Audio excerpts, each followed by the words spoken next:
Тэгээ бидэнд иргэдээс нэг мэдээлэл ирсэн юм аа.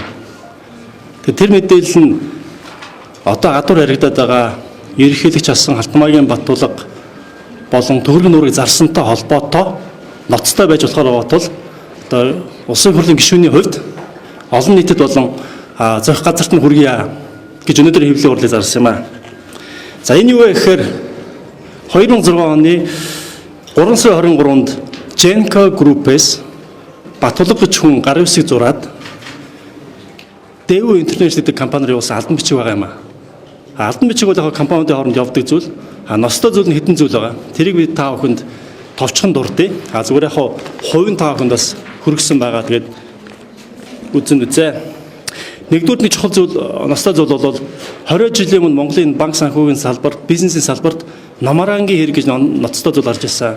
Олон хохирогч болсон, олон 10 сая долларын ийм залилангийн маягтай ийм хэрэг гарч ирсэн.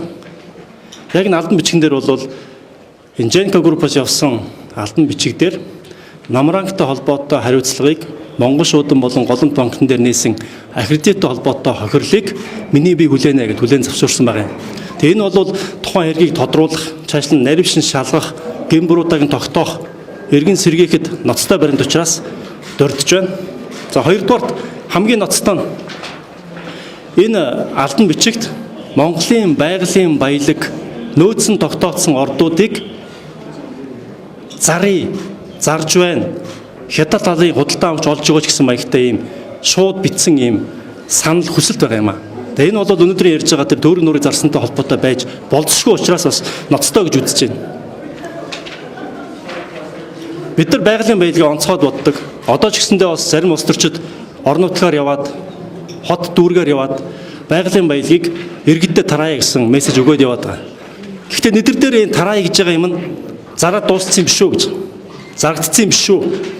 Тийм болохоор энэ төгрөг нуурын ордыг зарсантай холбоотой байж болзошгүй ностой баримт учраас энэ шалгаж байгаа газар нь энэ хүрэх ёстой гэж үзлээ.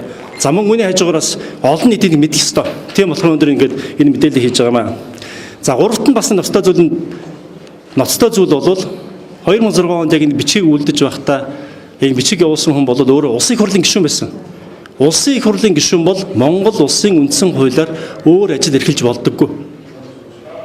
Бизнес хийгээд газар орд зарах тухай хүсэлт явуулаад байх тухай жирийн өөр ямар ч ажил эрхлэх боломжгүй байдаг. Энэ бол хуулиараа үндсэн хуулиараа хаалттай зүйл. Улсын их хурлын гишүүн бол улсын их хурлынхаа гишүүнийхээ ажлыг хийх ёстой, хууль батал ажиллаад хийх ёстой.